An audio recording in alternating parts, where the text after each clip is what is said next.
قل إن كنتم تحبون الله فاتبعوني يحببكم الله ويغفر لكم ذنوبكم والله غفور رحيم الله ربنا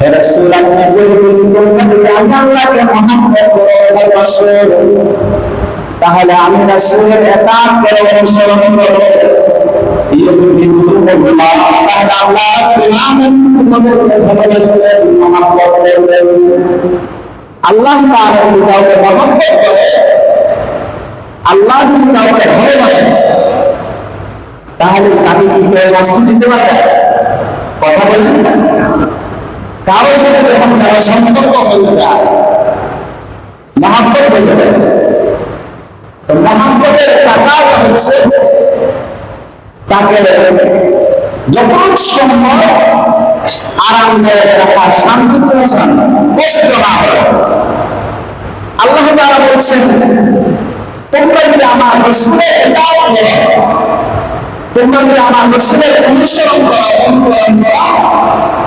তাহলে আমি আল্লাহ রাব্বুল আলামিন তোমাদেরকে মহব্বত করব ভালোবাসব এবার আপনারা বলুন আল্লাহ যদি কাউকে মহব্বত করে ভালোবাসে তাহলে রাব্বুল আলামিন তার কোনো গুনাহ করার জন্য আমাকে জান্নাত দিয়ে দিবেন সুবহানাল্লাহ ويغفر لكم ذنوبكم والله غفور رحيم আল্লাহ রাব্বুল আলামিন যদি কাউকে ভালোবাসে মহব্বত করে রাব্বুল আলামিন বলছেন আমি তার গুনাহগুলো ক্ষমা করে দেব মাফ করে দেব আল্লাহু গফুরুর রহিম আল্লাহ রাব্বুল আলামিন বলছেন ক্ষমাকারী এবং মেহেরবান সুতরাং আল্লাহ বলছে তোমরা যদি আল্লাহকে মহব্বত করো আল্লাহকে ভালোবাসো তাহলে রাসূলের ইতাআত করো রাসূলের অনুসরণ সুতরাং আল্লাহ এবং রাসূলকে মহব্বত করা আল্লাহ এবং রাসূলের ভালোবাসা এটি মুসলমানের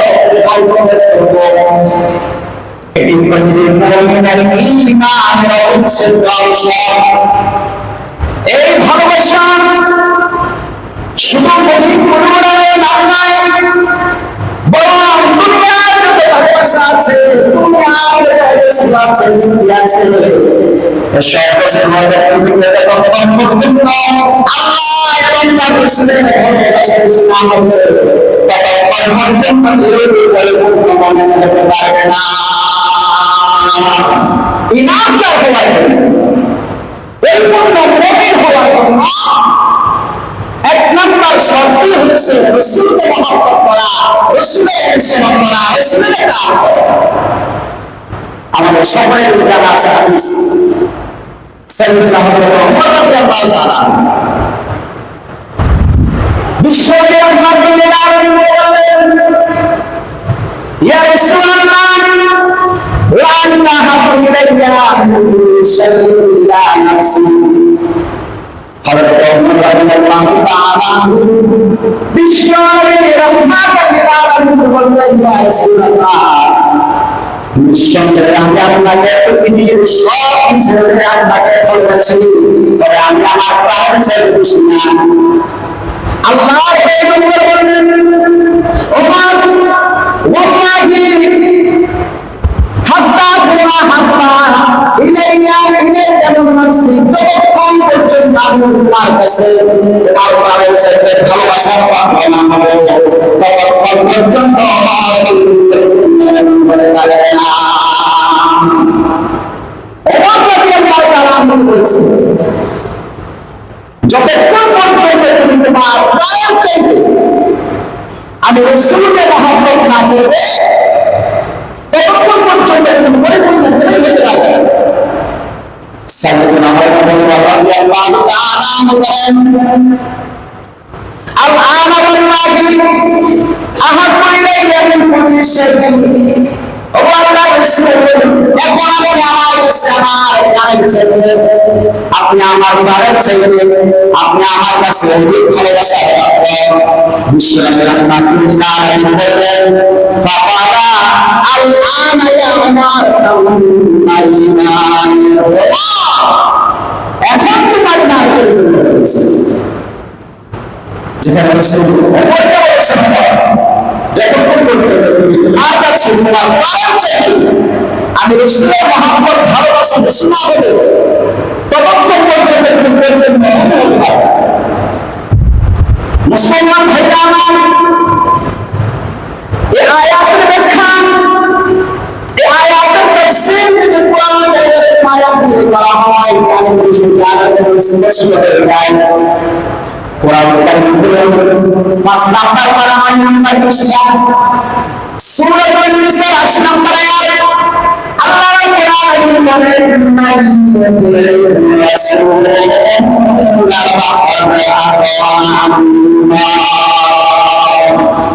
যে রাসূলের দাওয়াত করবে, যে রাসূলের অনুসরণ করবে, সে যেন আল্লাহ রাব্বুল আলামিনের দাওয়াত করবে, আল্লাহকে অনুসরণ করবে।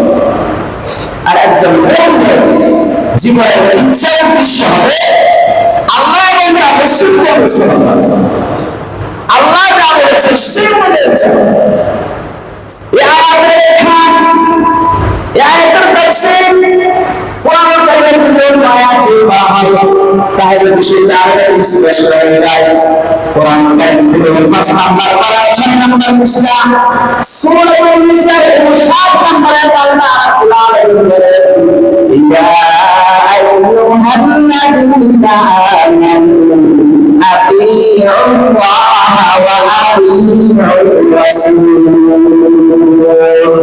এই নাম্বার ইয়া আইয়ুহাল্লাযীনা আমানু, হে বান্দারা, আতিউল্লাহ ওয়া আতিউর রাসূল, আল্লাহ এবং তার রাসূলের অনুসরণ করুন। একজন মুমিনের জীবনের টার্গেট হবে, এম হবে আল্লাহ এবং তার রাসূলের অনুসরণ করা। আল্লাহ এবং তার রাসূলের যে উদ্দেশ্য আছে সেটা বাস্তবায়ন করা। মুসলমান বন্ধুরা আমার, এই আয়াতের ব্যাখ্যা, আয়াতের তাফসীর যদি কোরআনের আয়াত দিয়ে করা হয় তাহলে বিষয়টা আরো একটু স্পষ্ট হয়ে যায়। কোরআন কারীম 21 নাম্বার পারা 19 নাম্বার পৃষ্ঠা সূরা আহজাবের 21 নাম্বার আয়াতে আল্লাহ রাব্বুল আলামিন বলেন, লাকাদ কানা লাকুম ফী রাসূলিল্লাহি উসওয়াতুন হাসানাহ লিমান কানা ইয়ারজুল্লাহ ওয়াল ইয়াওমাল আখির ওয়া যাকারাল্লাহ কাসীরা। তিন শ্রেণীর মানুষ, যারা 1 নম্বর আল্লাহ রাব্বুল আলামিনের প্রত্যাশী, 2 নম্বর আখিরাতের প্রত্যাশী, 3 নম্বর আল্লাহর প্রত্যাশী। আল্লাহ রাব্বুল আলামিন তাদের জন্য রাসূলের আদেশে উত্তম নমুনা দিয়েছেন।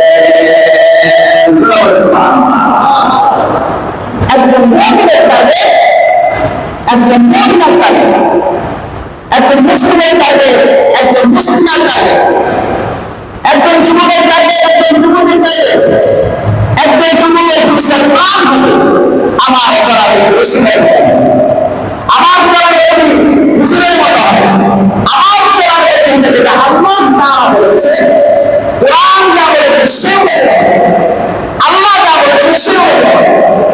কিন্তু আজকে মুখের সাথে বলতে হয়, সোশ্যাল মিডিয়া থেকে আপনারা দেখবেন আজকে না তার কোলে সন্তানকে গানের প্রেমিক শেখায়, আজকে মা তার কোলে সন্তানকে অভিযান শেখায়, আজকে মুসলিম মা বাবা তার সন্তানকে আল্লাহ বলে না বলে ভালো একজন মুখে না বলে সত্য দেখবেন। আজকে মুসলিম মা বাবা তার সন্তানকে কোরআন শিক্ষা না দিয়ে ভালো একজন বলে দেখবেন বিনা বাবা সত্য দেখে না। কোরআন আয়াত সূরা আহজাবের 21 নম্বর আয়াত, একজন মুসলমানের সে হচ্ছে যুবক, চাই সে যুবতী, চাই সে কিশোর, চাই সে কিশোরী, চাই সে বৃদ্ধ, চাই সে বৃদ্ধা, তার জীবনে টার্গেট হবে, তার জীবনে এই হবে, আমার জীবনে সব কিছু আল্লাহ এবং তার রাসূলের চরিত্র তাদের মুসলমানদের সুবিধা রয়েছে নিজের চরিত্রকে রসুলের চরিত্রে আপনারা বলেন যে মা তার সন্তানকে অপরাধ জ্ঞান শিখায় এই সন্তানকে বড় কথা বলেন শিখাচ্ছে অপরাধীরা অপরাধ জ্ঞান শিখাচ্ছে মুসলমান ভাইরা আমার আজকে ইমানদার ইসলামের ইতিহাস জানায় কোরআনের ইতিহাস জানায় সূরা ফাতিহা তার সেই সূত্রকে জানায় নামাজের ফরজদার জানায় ওয়াজিবদার জানায় নামাজের সুন্নাত মুস্তাহাবদার জানায় রাসূলের সিরাত রাসূলের আদর্শ রাসূলের চরিত্র জানায় অবসর সময় আমাদের মুদার শাসা মেরে চুরিটা শিকার করে আছে আমাদের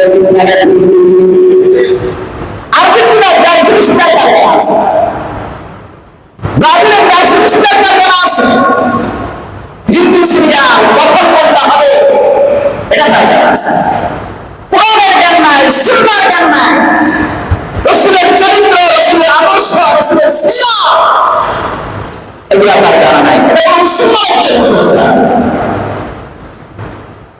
আজকে দেব তার কাছে ইসলামিক লেবাস ভালো লাগে না মুসলমানের ঘরে জন্মগ্রহণ করে তার কাছে টুপি ভালো লাগে না মুমিনের ঘরে জন্মগ্রহণ করে তার কাছে দাড়ি ভালো লাগে না মুসলমানের ঘরে জন্মগ্রহণ করে তার কাছে মসজিদ মাদ্রাসা ভালো লাগে না যার কারণে আজকে মুসলমানের কখনো পুরা পৃথিবীতে আর হচ্ছে যার কারণে মুসলমান ভাইরা আমার অথচ বিশ্বনবী রাহমাতুল্লাহ আলাইহি সবাই পৃথিবীতে আগমন করলেন যখন পৃথিবীটা ছিল অন্ধকারে ছিল মানুষের ঘোর অন্ধকারে ছিল পৃথিবীর পালন করে অন্ধকারে প্রান্তের মধ্যে বিশ্বনবী রাহমাতুল্লাহ আলাইহি ছিলেন দাঁড়াতে হানাহানি রাস্তা মানুষের ছিল রক্ত ভাষা সমাজ ছিল শুদ্ধ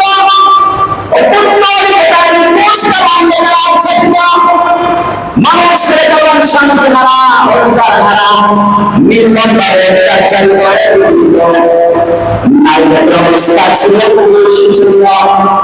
নৈতিকতার জন্য এবং আমাদের ভয় পেয়েছিল তখন ঐতিহাসিকরা সেই দিকটা বলতে পেরেছেন আইডিয়ালের রাজনীতি বা অন্ধকার হয়ে পড়ে কিছুই ছিল না সেদিকে চারিদিকে অন্যায় অনাচার জুলুম অত্যাচার ন্যায় অন্যায়ের মধ্যে ছিল না সমাজে আইনের শাসন ছিল না ঘরে সকলেরা সবসময় সেবন করত দুর্বলেরা সবসময় মজবুত হতো বিচার প্রার্থনা করলে এটা বিচারের শিকার আপনারা বলেন এক কথায় তৎকালীন মানব সমাজে মুক্তির শান্তি ও প্রগতির আশা হয়েছিল শুরু করা হতো বিশ্ব মানবতার পঞ্চাশ সংগঠনের পরিস্থিতিতে আল্লাহ রাব্বুল আলামিন সমগ্র বিশ্বের জন্য বিশ্বের রাহমাতুল আলামিনকে রহমত এবং আদর্শবান হিসেবে পাঠিয়েছেন সুবহানাল্লাহ ওয়া সাল্লাল্লাহু আলা পাইনা জমিয়া জমিয়া সাদ ফালাকা সাইনা ওয়া সাল্লাল্লাহু আলা নূরিন পাইনা জমিয়া জমিয়া সাদ ফালাকা সাইনা আবার নামে মুহাম্মদ আলায়া সুন্নাত না বলে আমাদের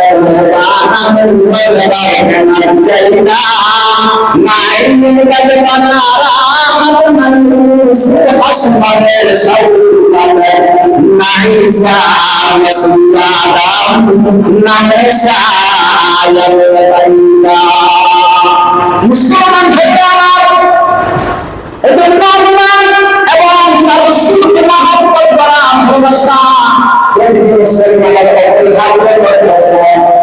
এটি মুমিনের ঈমানের অংশ। এই ভালোবাসা শুধু দুনিয়ার নয়, বরং দুনিয়ার যত ভালোবাসা আছে, দুনিয়ার যত বস্তু আছে, দুনিয়ার যত ব্যক্তি আছে, এসব বস্তু ব্যক্তি থেকে আল্লাহ এবং তার রাসূলের ভালোবাসা বেশি না হবে, ততক্ষণ পর্যন্ত কেউ পরিপূর্ণ মুমিন হতে পারবে না। আল্লাহ রাব্বুল আলামিন সূরা তাওবা 34 নম্বর আয়াতে বলেন,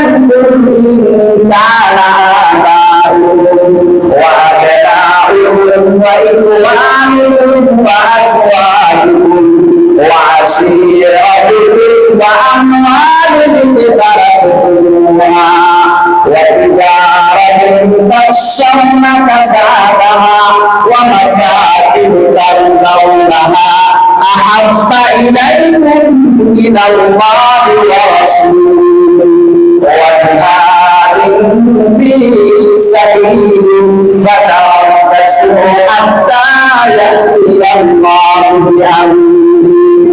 আল্লাহ রাব্বুল আলামিন বলেন, ও রাসূলকে বলে দিন, যে তোমাদের নিকট আল্লাহ তার রাসূল এবং আল্লাহর পথে জিহাদ করা উম্মাহ, এদিক দিয়ে হয় তোমাদের পিতা-মাতা, তোমাদের সন্তান সন্ততি, তোমাদের ভাই বোন, তোমাদের স্ত্রী, তোমাদের সমস্ত লোকজন, তোমাদের পরিচিত সম্পদ, তোমাদের ব্যবসা বাণিজ্য, যা তোমরা মন্দ করা আশঙ্কা করো, তোমাদের সম্পদ, তোমাদের ব্যবসা বাণিজ্য, যা নিয়ে তোমরা কষ্ট থাকো, রকম থাকো, আল্লাহর নির্দেশ আসা পর্যন্ত।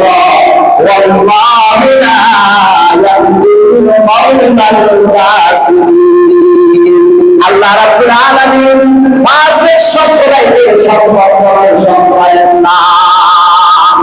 এই আয়াত এবং হাদিস এটা বলে বোঝায় যে আল্লাহ এবং আল্লাহর রাসূল নিজের জানের চেয়ে সবকিছু সবচেয়ে বেশি ভালোবাসেন। আল্লাহ লা ইউমিনু আহাদুকুম হাত্তা ইয়াকুনা হাব্বা ইলাইহি মিন ওয়ালিদিহি ওয়া ওয়ালাদিহি ওয়ান নাসি আজমাইন। তোমাদেরকে ততক্ষণ পর্যন্ত হতে পারবে না যতক্ষণ তোমাদের উপর আমি সবচেয়ে বেশি ভালোবাসার পাত্র না হই।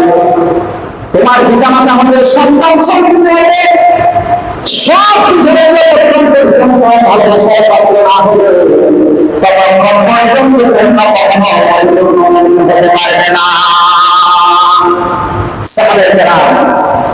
আল্লাহ এবং আল্লাহর রাসূলকে সবচেয়ে বেশি ভালোবেসেছে, নিজের সন্তান সন্ততির ছেলে, দল সম্পদ থেকে, মাল দৌলত সবচেয়ে বেশি ভালোবেসেছিলেন রাসূল সাল্লাল্লাহু আলাইহি ওয়াসাল্লাম। সাহাবায়ে কেরামের নবীর প্রতি যে সাধারণ ভালোবাসা পরবর্তী আরম্ভ ছিল,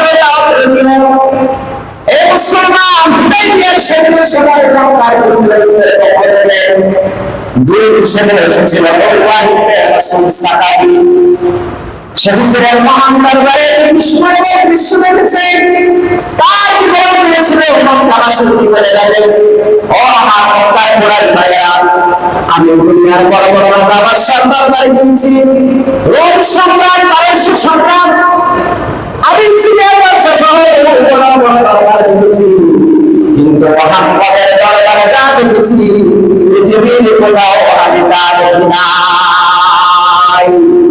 মুহাম্মদ যদি বললেন তার ভক্তরা হাত পেতে নিয়ে যায়, মুহাম্মদ বললেন তিনি ওয়াজি করলেন তার ভাই পানির একটি ফোটার জন্য তারা এমন প্রতিযোগিতা করে যেমন লড়াই করেছে, তার সবগুলো উৎসাহ আমাদের কেউ কথা মানে না, তার প্রতিপূর্ণ দৃষ্টিতে কেউ তাকায় না।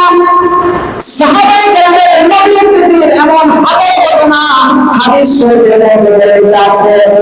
মুসলমান ভাইরা আমার, এজন্য সেই আল্লাহ এবং আল্লাহর রাসূলকে মহব্বত করার দরকার আছে কি নাই? একটা আওয়াজ করে বলুন, আল্লাহ রাসূলকে মহব্বত করার দরকার আছে কি নাই?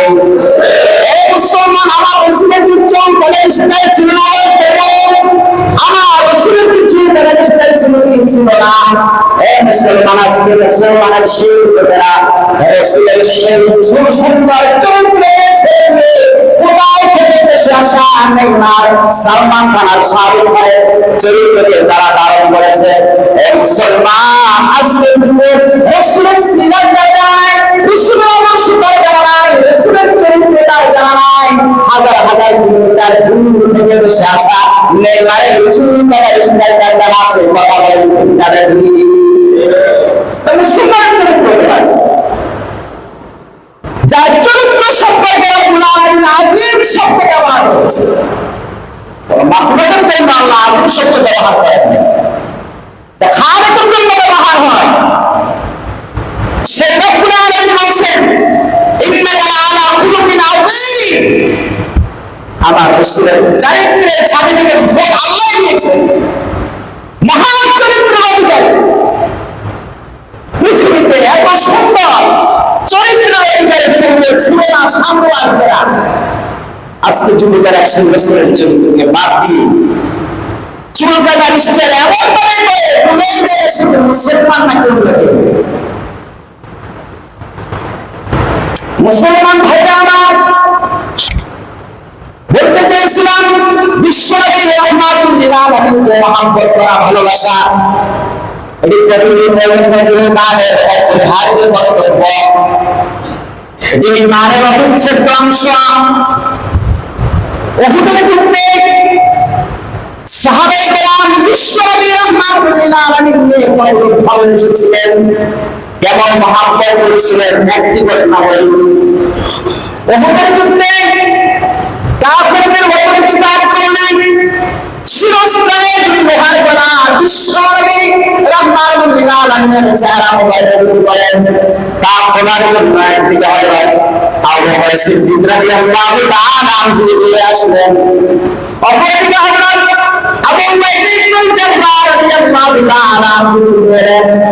হযরত আবু উবাইদা ইবনে জাররাহ রাদিয়াল্লাহু তাআলা আনহু হযরত আবু বকর সিদ্দিক রাদিয়াল্লাহু তাআলা আনহু বললেন, এই আবু বকর, এই সৌভাগ্যের হাত ছাড়া হতে দেব না। এই বলে হযরত আবু উবাইদা ইবনে জাররাহ রাদিয়াল্লাহু তাআলা আনহু নিজের কাঁধ দ্বারা কাঁধে করে বিশ্বনবীর চেহারা মোবারক থেকে লোহার কণা খুলতে লাগলেন। যে মাত্র তিনি লোহার কণা কাঁধে করে টান দিলেন, একটি কণা খুলে গেল, সাথে সাথে আবু উবাইদা ইবনে জাররাহ রাদিয়াল্লাহু তাআলা আনহুর দাঁত ভেঙে পড়ে গেল। মুসলমান বন্ধুরা আমার, পয়গম্বরের সাহাবী আবু উবাইদা ইবনে জাররাহ রাদিয়াল্লাহু তাআলা আনহু খেয়াল করলেন না, দেখলেন করলেন না, বরং অপর কোলাটি খোলার জন্য পুনরায় কামড়ে ধরে যখন নাম দিলেন, হযরত আবু উবাইদা ইবনে জাররাহ রাদিয়াল্লাহু তাআলা আনহু আরেকটি দাঁত ভেঙে পড়ে গেল। বিশ্বনবী রাহমাতুল লিল আলামিনের চেহারা মোবারক রক্তাক্ত হয়ে গেল। হযরত মালিক ইবনে সিনান রাদিয়াল্লাহু তাআলা আনহু সেখানে উপস্থিত ছিলেন। হযরত মালিক ইবনে সিনান রাদিয়াল্লাহু তাআলা আনহু নিজের জিহ্বা দ্বারা বিশ্বনবী রাহমাতুল লিল আলামিনের চেহারা মোবারক চেপে চেপে সাফ করে দিলেন। আমার আপনার পয়গম্বর বিশ্বনবী রাহমাতুল লিল আলামিন বলেন, ও মালিক ইবনে সিনান, লাম তামাসসাকান নার, যে যার পেটের ভিতরে আমি পয়গম্বরের রক্ত দিয়েছে তার শরীর কখনো জাহান্নাম স্পর্শ করবে না। সুবহানাল্লাহ। সাহাবায়ে কেরাম রাসূলকে নিজের প্রাণের চাইতে সব কিছু থেকে সব চাইতে বেশি ভালোবেসেছিলেন। সাহাবায়ে কেরাম যেমনি রাসূলকে মহব্বত করেছিলেন, তেমনিভাবে তার সুন্নাতে আঁকড়ে ধরেছিলেন জীবনের সকল পর্বে। কোন জালিমের জুলুম, কোন অত্যাচারী অত্যাচার, কোন তিরস্কারকারী তিরস্কার, কোন কিছুই তাদের উপরে নবীর সুন্নাহ থেকে এক মুহূর্তের জন্য বিচ্যুত করতে পারেনি। এজন্য কেউ যদি হিদায়াতের পথে চলতে চায় তাহলে তাদের সকলকে সাহাবায়ে কেরামের পদক অনুসরণ করতে হবে। সাহাবায়ে কেরামের পদক অনুসরণ ছাড়া কেউ হেদায়েতপ্রাপ্ত হতে পারবে না, সঠিক পথে থাকতে পারবে না। কেউ যদি রাসূলকে মহব্বত করতে চায়, মহব্বতের নমুনা হচ্ছে সাহাবায়ে কেরাম যেভাবে রাসূলকে মহব্বত করেছিলেন, সাহাবায়ে কেরাম যেভাবে রাসূলকে ভালোবেসেছিলেন, আমাদেরকে সেভাবে রাসূলকে মহব্বত করতে হবে, ভালোবাসতে হবে। সাহাবায়ে কেরামকে ওভারটেক করে, সাহাবায়ে কেরামকে মাইনাস করে কখনো বিশ্ব আশিক রাসূল হওয়া যাবে না। না লাগে আমাদের কথা বলে ঠিক না দেখুন এক মুসলমান সাহাবায়ে কেরাম যেভাবে রাসূলকে মহব্বত করেছেন, ভালোবেসেছেন, সেভাবে আমাকে এবং আপনাকে রাসূলকে মহব্বত করতে হবে। মুসলমান ভাইরা আমার, এজন্য আমরা সকলে সাহাবায়ে কেরামের পথকে অনুসরণ করে বিশ্বনবী রাহমাতুল লিল আলামিনকে ভালোবাসবো। বিশ্বনবী রাহমাতুল লিল আলামিনকে ভালোবাসার নমুনা হচ্ছে রাসূল করিম সাল্লাল্লাহু আলাইহি ওয়াসাল্লামকে অনুসরণ করা, তার ইতাআত করা। এই মুসলমান, আমার নবীর চুলকানির স্টাইল ছিল না, কথা বলেন। আমার পয়গম্বরের গালে দাড়ি ছিল না, আমার পয়গম্বরের গলার স্টাইল ছিল না। এই যুবক আজকের এই জুমার নামাজ থেকে বলছি, আজকে বাড়িতে গিয়ে আয়নার সামনে দাঁড়াবা, একটা কাগজ আর কলম নিয়ে লেখবা, তুমি বাংলা পাইলেন না সর্বপ্রথম মাথার দিকে তাকাবা, তোমার মাথায় চুলগুলো নদীর তরিকে আছে নাকি ক্রিকেটারের খেলোয়াড় তরিকায়। যদি দেখো না নদীর তরিকায় নাই, তাহলে কাগজের মধ্যে লেখো চুলের ক্ষেত্রে বাংলা তুমি গুনার মধ্যে আছো। এরপরে তোমার মুখে দাঁড়িয়ে আছে কি নাই, যদি দেখো নাই তাহলে আমল নামা কাগজের মধ্যে রেখো দাড়ির ক্ষেত্রে তুমি গুনার মধ্যে আছো। বাংলা সব হিসাব করে তুমি লেখার করে দেখবা তোমার আমল নামাটা গুনার দিকে বেশি নাকি নেকির দিকে বেশি। যদি দেখো তোমার গুনাহ গুনাহ গুনাহ, এই মুসলমান তাহলে এতটুকু নিশ্চিত হয়ে যাও, যতক্ষণ পর্যন্ত তুমি তাওবা না করবা ততক্ষণ পর্যন্ত তুমি জাহান্নামের পথের যাত্রী। এজন্য আজকে তোমার নামাজের মসজিদ থেকে আল্লাহর কাছে আমরা তাওবা করে বলি, জীবনে আর কখনো তোমার রাসূলের নাফরমানি করব না। আয় আল্লাহ, তুমি আমার কোনো গুনাহ নেই, যেই গুনাহ নাই আজকে মসজিদ থেকে তাওবা করলাম, আল্লাহ আর কখনো তোমার নাফরমানি করব না, তোমার রাসূলের বিরুদ্ধে আচরণ করব না, আলেম ওলামার বিরুদ্ধে কথা বলব না, মসজিদ মাদ্রাসার বিরুদ্ধে কথা বলব না, ওলামায়ে কেরামের পাশে থাকবো। এই কাজগুলো করার জন্য রাজি আছি কিনা? আল্লাহ রাব্বুল আলামিন আমাদের সকলকে কবুল করে বলেন আমিন।